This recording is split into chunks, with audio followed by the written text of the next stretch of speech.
ఎప్పుడైతే మీరు మీరు ఒక స్టేట్మెంట్ ఇచ్చారు, మా డాడీ బుల్లితెర మెగాస్టార్ కాబట్టి నాకు ఆ మాత్రం యాటిట్యూడ్ ఉండడంలో తప్పలేదు. మీరు అంటే మెగాస్టార్ చిరంజీవి గారు కొడుకు రామ్ చరణ్ గారు వచ్చిన ఫస్ట్ సినిమా నుంచే ఇట్లా లేదు కదా. సో కరెక్ట్, దాని మీద ఇచ్చిన ఎక్స్ప్లెనేషన్. ఇప్పుడు రామ్ చరణ్ గారు అలా ఉన్నారు కదా, మెగాస్టార్ వాళ్ళ కొడుకు అని అంటున్నారు కదా, ఆయన అలా ఉండడం కరెక్ట్. అది ఆయన అలా, నేను కూడా ఆయనలాగే same to same ditto copy కొడితే ఇంకా నేనెందుకు?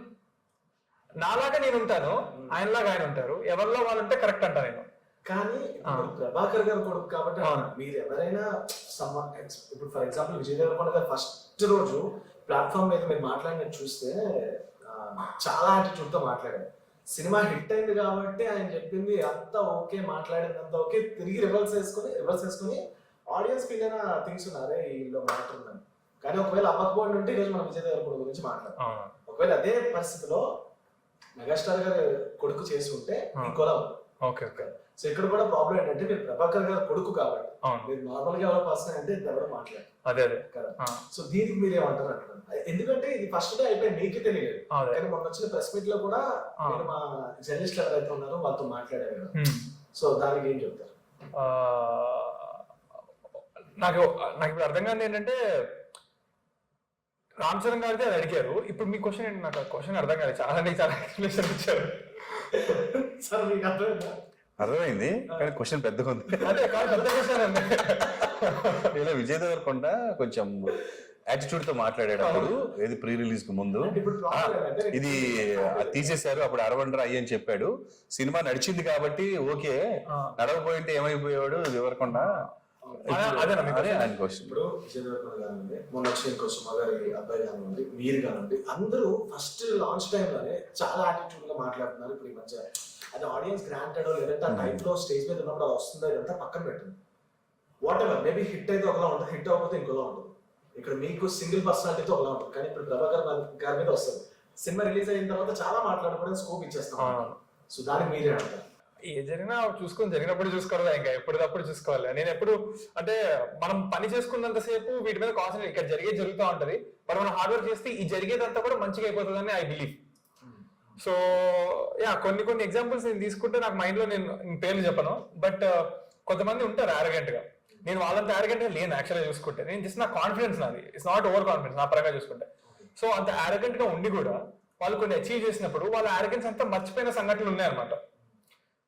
సో నేను నా పరంగా చూసుకుంటే నేను వాళ్ళంత ఆరోగెంట్ గా అయితే అసలు లేను నా లెవెల్లో. I'm just confident. సో అలాంటి వాళ్ళని ఎగ్జాంపుల్ గా మైండ్ లో పెట్టుకున్నప్పుడు నేను కూడా నాకు చేసుకుంటా పోతాను అనే టైప్ లోనే ఉన్నాను. చేసుకున్నప్పుడు ఇదంతా మంచిగా అయిపోతుంది అనుకుంటున్నాను.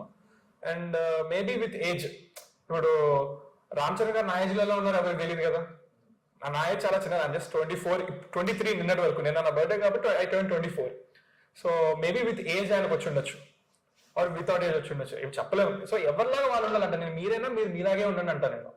అండ్ ఆల్సో నేను ఆ రోజు నేను నాలా ఉండడం వల్లనే నా పైన స్పెషల్ అటెన్షన్ వచ్చింది, ఒక ఇది అయ్యింది. నేను నాలా లేకుండా మీరు చెప్పినట్టు కొంచెం ఒక ఫేక్ గా మీరు నిజం చెప్పాలంటే అలానే ఉండాలని చెప్తారంటే నాలా ఉండకుండా ఫేక్ గా ఉండమని అర్థం. అలా ఫేక్ గా ఉండంటే నేను నాలా ఉండకపోయి ఉంటే వచ్చేది రానట్టు కూడా తెలిసేది కాదమ్మా. ఎందుకంటే రోజుకి 100 ప్రెస్ మీట్లు అవుతున్నాయి, ఎన్నో సినిమాలు వస్తున్నాయి పోతున్నాయి, ఎవరికి తెలియదు. కేవలం నేను నాలా ఉండడం వల్లనే ఈరోజు అందరూ దృష్టి పడింది అంటే అటెన్షన్ వచ్చింది. సో ఎవరైనా సరే నేను వాళ్ళలాగే ఉండమంటాను. అది తప్పు అయితే కనుక అది తప్పు అవుతుంది, కరెక్ట్ అయితే కరెక్ట్ అవుతుంది. కానీ మీలా ఉండండి, మీకు తెలుస్తుంది తప్ప కరెక్ట్ అనేది. As of now I think I did not do anything wrong. Maybe తప్పు అయితే మేబీ తెలుస్తుందేమో విత్ టైం. ఆ క్వశ్చన్కి నేను ఆన్సర్ చేస్తాను. తను స్టేజ్ మీద మాట్లాడితే యాటిట్యూడ్ అంటున్నారు కదా, మాట్లాడకపోతే పప్పు శుద్ధి అంటారు. అనేవాడు ఏదో ఒకటి అంటాడు, గుర్తుపెట్టుకోండి. ఏం మాట్లాడకుండా ఉన్నా కూడా ఏమో నోట్లో నాలుగు లేదు, ఎందుకు పనికొస్తారు రైడ్ అంటారు. బాగా మాట్లాడితేనే అమ్మో వీడికి చాలా ఉందరు గౌరవజనం అంటారు. ఏదో ఒకటి అంటాడు బ్రదర్. అనేవాడు అనడానికే ఉంటాడు, వినేవాడు వినడానికే ఉంటాడు, చూసేవాడు చూడడానికే ఉంటాడు, చేసేవాడు చేయడానికే ఉంటాడు. మనం చేసేవాళ్ళం, చేసి చూపించాలి ఏదైనా. అండ్ మీరు అన్నట్టు విజయ్ దేవరకొండ గారు టాపిక్ తెచ్చారు కదా, మీరు అన్నట్టు ఆయన మాట్లాడిన తర్వాత ఆ సినిమా ఫ్లాప్ అయినా కూడా విజయ్ దేవరకొండ ఇదే పొజిషన్లో ఉండేవాడు. Because he's confident about his talent, his hard work. Result అనేది దీంతో రాకపోతే నెక్స్ట్ దాంతో వచ్చేది, దాంతో రాకపోతే నెక్స్ట్ దాంతో వచ్చేది, ఎప్పటికైనా వచ్చేది అతను అనుకుంది. ఎందుకంటే హీ హ్యాస్ దట్ పొటెన్షియల్ ఉంది, అది అతనికి తెలుసు కాబట్టి అలా మాట్లాడాడు. అండ్ ఒక సామాన్యుడిగా నేను ఒక ఇండస్ట్రీలో ఉన్న నేనే ఎవడే సుబ్రహ్మణ్యం అనే సినిమా చూసి అతన్ని హీరోగా పెట్టి సినిమా తీయాలని నా ఫస్ట్ డైరెక్షన్ కి తన్ని పిలిచి మాట్లాడి హీరోగా నేను సెలెక్ట్ చేశాను. తర్వాత కొన్ని కారణాల వల్ల ఆయన వేరే సినిమాలో బిజీగా ఉండి నా సినిమాలోకి ఆది వచ్చారు, విజయ్ దేవరకొండ గారు రాలేదు. కానీ చెప్తున్నా, నాకే అనిపించింది ఏది మీరు అన్నదానికంటే ముందు ఎప్పుడో. సో కొంతమంది కనపడుతుందండి టాలెంట్, అది గుర్తించే వాళ్ళకి. So is very good talented అండి. అది ఏముండండి మాటలు ఇవాళ మాట్లాడిన దాన్ని అల్టిమేట్ గా నువ్వు తెర మీద ఏం చేసావు అనేది ఇంపార్టెంట్, నీ క్యారెక్టర్ ఏంటి అనేది ఇంపార్టెంట్.